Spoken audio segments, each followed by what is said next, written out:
Good evening, everyone. I'm going to call the meeting to order.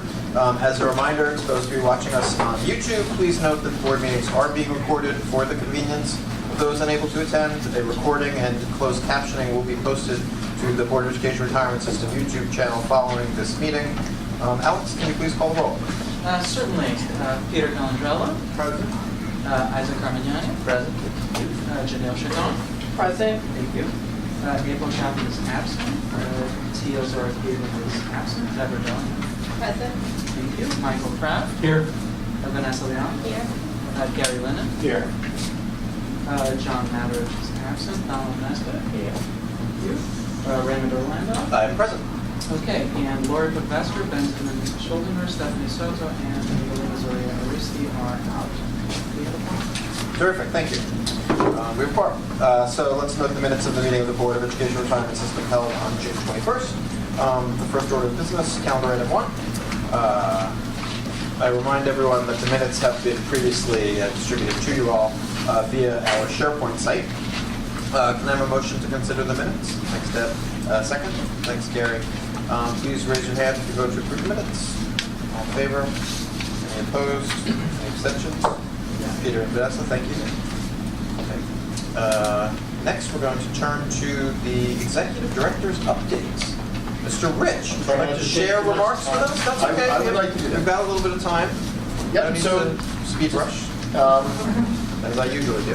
Very good. A couple of things, many things. Equal Employment Practices Commission audit report. We received it in late June. Michael Sohn and our Administration and Policy Department are responding to the findings. They are relatively numerous. We didn't have much of a HR infrastructure or reporting infrastructure. We actually expect to substantially comply with the EEPC corrective action recommendations in time for their 6-month review. And I can post that report on our SharePoint site. I haven't yet. We'll probably have a more formal presentation on our response in September, October when we completed it. And Mr. Rich, I believe the EEPC is a local agency. It's a city agency. It is. That conducts audits of various city agencies on a regular kind of schedule every few years to review their equal employment policies and practices and make recommendations. So And this was our turn, and so there's a draft report that the system will be responding to, Yep. and that will be shared this. I'll put it up on- next time. Sure. Time's up again. Great, thanks. Disability Committee met on June 29, adjudicated a backlog of cases. Just to remind you, that's a new process. We're still working out some fine points, including returning some cases back to the medical board. These agenda items will be handled in the regular course of business for BERS subsequently in the next few minutes. BAM's summer seminar series began today. I don't believe we had any attendees, but the presentation is posted on our SharePoint site for anyone who's interested. It is discussing foreign currency in our portfolio and hedging and risks associated to that for anyone interested. We've entered the audit season. We expect challenges related to our system change May 31st. It's not something that I thoroughly anticipated completely. Maybe it would have been better to change in the end of June, but it's not something we expect to have significant problems with. We're ready to deal with it. Mark Spaneth is engaged to do the financial audit. They arrived for their first serious meeting on Monday. Both Partners is engaged to do an actuarial administrative review that we're cooperating with the Office of the Actuary on. CMS went live May 31st. That's old news. All modules have been brought up in the first 4 weeks. Some functionality is scheduled to be implemented over the next few months. There are bug fixes and improvements that are rolling out on a weekly basis. It's a very busy activity for our CPMS team. But you know, the issues we're uncovering are not beyond our ability to handle them, and I would say it's going well. Telephone system issues have been handled since our last board meeting. We put in 4 temporary interns and put in 4 new phones, and we've held back the wave of communication, largely related to the fact that we weren't processing loans as we switched over systems. We think we've pretty much gotten a handle on the volumes. We'll be adding staff to our phone system, upgrading the hardware, which was approved in the budget, and we think that will handle that problem. Staff changes since the board meeting. I've got 2 new direct reports. Ruby Chua, who is Director of Quality Assurance, which is, to remind everyone, quality assurance is the front door into CPMS. It reviews all payroll files that are going into CPMS for quality assurance. We've appointed, is it Philly, Easy to Director of Internal Audit. Ade used to run our calculations unit. She knows BERS very well.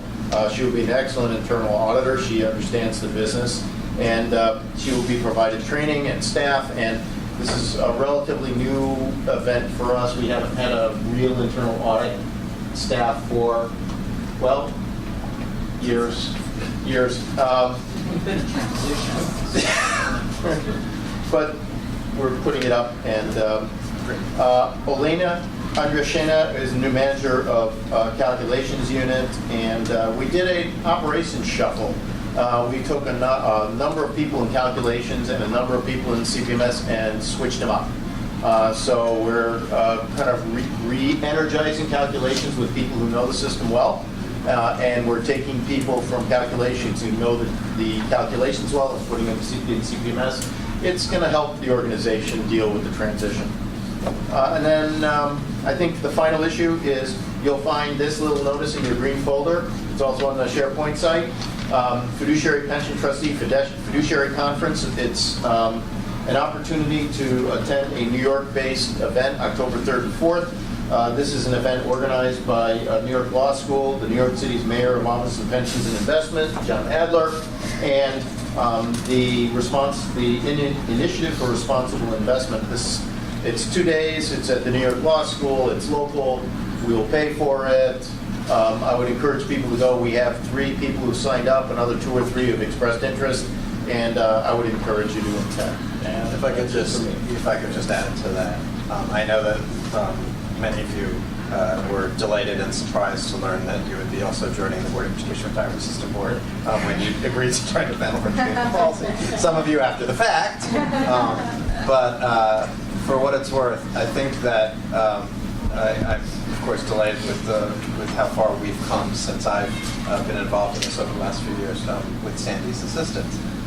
And I feel like this 2-day event that Mr. Adler has graciously put together, for a fee, of course, is a nice opportunity to maybe, breathe in, breathe out, and kind of get your hands around in a sort of, introductory sort of way that maybe we didn't actually manage to do, in the beginning. To catch up to maybe the state of play and maybe be a little more comfortable independently as we sort of move forward as a board working on all these issues associated with this board activity. So I would encourage you all to attend. Even I'm planning to attend. So, yeah. Mr. Adler, that's good. Okay, thank you, Mr. Rich. Does anyone have any questions about Sandy's report? The operations? Okay. Terrific. So calendar items 2 through 10 are the ordinary business of the system. Then the next agenda item. Is there a motion to consider items 2 through 10? Thanks, Deb. Second. Thanks, Vanessa. Alex, can you please tell us about the ordinary business of the system? Yes, these are the retirements, death benefits, and the refunds calculated since the last time this board. Perfect. Thanks, Alex. Can we have a vote? Please raise your hand and vote to approve items 2 through 10. Any opposed? Any abstentions? Perfect. Motion carries. Okay, next up we have the activities of the Disability Committee, which, as Mr. Rich noted, met a few weeks ago. Thank you, Don, Peter, Isaac, and Michael for attending. So, kind of motion to consider the resolution? Sure. Thank you, Peter. Second, thanks, Don. So, as you know, we formed this committee in January, and we actually managed to get ourselves to meet on June 29th. Peter, at that time, was named the committee's chair, and the committee reviewed several cases. The committee actually recommends that we adopt the medical board's recommendation to deny disability retirements for a number of the members. And in addition, the committee has also referred a number of cases back to the board for further review. Peter, anything else you want to add about the disability committee meeting besides its length? No. Thank you, Gary. Yes, Yeah. I forgot you were there. Yes. It was long and, There was a backlog. Yeah, right? there's a We're hoping it's backlog. not quite so long in the future. and the other thing was we had some recommendations as far as providing additional information. Right. That might help us make decisions there. Yeah, for sure. Which is sort of why we sent some of them back. Yes. Yeah, got a little more. Yeah, 2 sentences didn't really seem Yes. quite enough detail for us. Fair Gary? enough. Yes. Yeah. All right. Does anyone have any other questions about disabilities? Okay. All in favor of accepting the disability committee recommendations? Please raise your hands. Thanks. Any opposed? Any abstentions? Great. Motion carries. Okay. Now we have a fiscal note report, which has been uploaded to our SharePoint site, and our actuary, Sherry Jan, is here. Sherry, can you describe to us our fiscal Sure. notes? So there's 3 reports between last month and this month. One of them, the first one in chronological order, had to do with increasing the World Trade Center disability benefit from a scale benefit anywhere from 33% to 50% to 75%. And for BERS, there's no cost to this because when we reached out to BERS, there's no current World Trade Center disability numbers right now. So there's no cost to BERS for that. And the second fiscal note was a core fiscal note to increase the surviving spouse's core percentage from 50% to 100%. And that amounted to an additional $3.6 million for BERS. And then the third fiscal note was for carpenters. This fiscal note is proposed legislation was exempting them from certain fiscally taxing provisions that they weren't eligible to benefit from this plan. If they didn't reach 25 years of service by the time that they reached 57 years old, then they could get their contributions back, and they didn't have to pay future contributions. So when we reached out, when we looked at the data, there were 7 participants who would benefit from this proposed legislation, and the unfunded liability would have gone up by $5,000 for these 7 participants. The employer contributions would go up by $9,000. This is not a mistake. Why the contribution is more than the unfunded liability is because the contribution is 2 pieces. One is the piece that's attributed to the past cost, which is the unfunded liability, and that was $1,000 of $9,000 after it's amortized. The other part has to do with the current year's cost, which is the actuarial terms or normal cost, and that is the employer's portion of it. So because that was $8,000. And that was a bulk of it because the employees aren't paying any more contributions into it. So the city has to take up the remaining contribution. I also wanted to report that from the legislative session that was ended, the 7% discount rate that we had, my office had sent to the state to continue the discount rate at 7%. That was passed into law. That was Chapter 71 of 2017. Again, there's no cost because we are continuing the discount rate at 7%. Terrific. Thank you, Sherry. Does anyone have any questions for Sherry about the fiscal notes? I just had a quick question. With regards to BERS and the World Trade Center disability fund, is there any kind of closure window? Because you said there are currently no applicants. Right. So for the people that should have applied, well, there's a 2-part process. One is to apply to submit an application that you were actually there on 9/11, and then so there's that group of people. So for people, there is a deadline for that, but it gets extended after each year. So out of that population, the people who have applied, we didn't have data to project the future cost of the future participants that may apply. So currently, it was priced on the current population of those under disability retirement currently. So there are some potentially certain could be people future in costs. as well. Okay. Right. You could be in the future disabled, or you could retire, right, and then, Right. and be eligible for. So Right. both things Based are- on, since 2001. We're all about to time, Mr. 2017, Adams. From the- 16 years, there hasn't been. Yes, or you could be determined to have passed away from an illness. Right. Yes. Right. But I So think in the the- 16 years, there hasn't been, I guess, anyone. The likelihood that it ever doesn't get extended, right? I mean, No, I know, I was just Yeah. curious. I'll be dead. How Yeah. this process works as opposed to say like the fire department or something like that. If they come back and file for accident disability, there's a presumption, so it could influence that in the future. There was a window to file the notice of intent, but the legislature keeps Extending that time. Okay, thank you. Appreciate it. anyone else? Okay, thanks. Okay. So the final item on this evening's agenda is a report from Michael Wright, our consultant from Siegel Markup, regarding our investment performance. I believe there's actually in your packets, or Sandy handed to you, a deck from Siegel Markup, which is green, for those who want to play along. Okay. That was your. Mr. Wright. Mr. Wright, the floor is yours.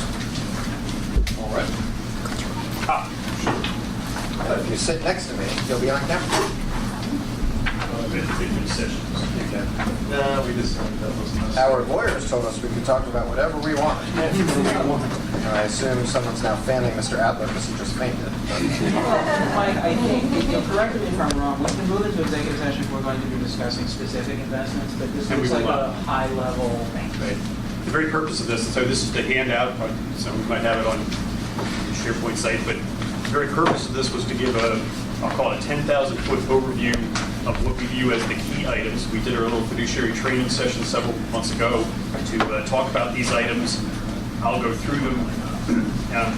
Very first page, so if we look to page 1 in here, this is our report card or our heat chart. The key, a lot of the discussion that goes on in the interim when we're approving individual managers has to do with how they perform versus their benchmark. This takes a quick snapshot and says if you see red, that means they've underperformed their benchmark. If you see green, that means their net of fee, these are all net of fee returns, was greater than the benchmark. And for some of the managers that don't have enough tenure, we just put an NA in there. So these are primarily our active managers within the fund. We know we spend a lot of time kind of at staff level and the CIM talking about individual managers and approving individual, going through research processes. This gives you a good snapshot. For example, we are now doing a search for high yield.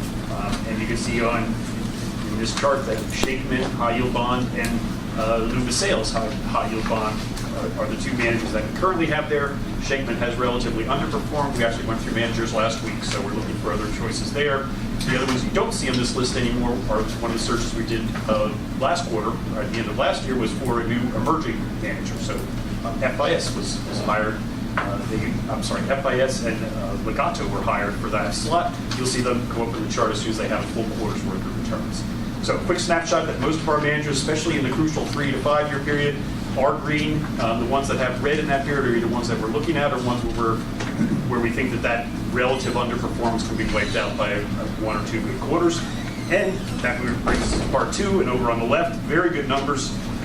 Sherry just mentioned the discount rate that we're using is 7% for the fiscal year. Now, this is the fiscal year just through May, but I would tell you that we had another good month in June. We don't yet have the data for June, but for the fiscal year through June, we're up 14.89. So while we never focus on short-term performance other than when it's wonderful, we really focus on how long, on longer-term returns. That 7% is over a very long horizon. Here we've got the fiscal year to date, the calendar year to date, and the 1 year numbers, and right below that, the benchmark. So when you as trustees see numbers where you're doing better than your benchmark for short and long-term periods, and we'll look at a second at peers, we take that as a good measure that the implementation of the processes that we've approved and gone through to select managers are working very well. The other big takeaway from page 2 is we're now, as of the end of May, up to $5.3 billion, 5.277. Let's look to page 3. This is a chart where we show how we're doing at that 10,000-foot level versus our policy targets. There's really 2 takeaways on this page 3. You see the column called target allocation, but more important, the column right next to it.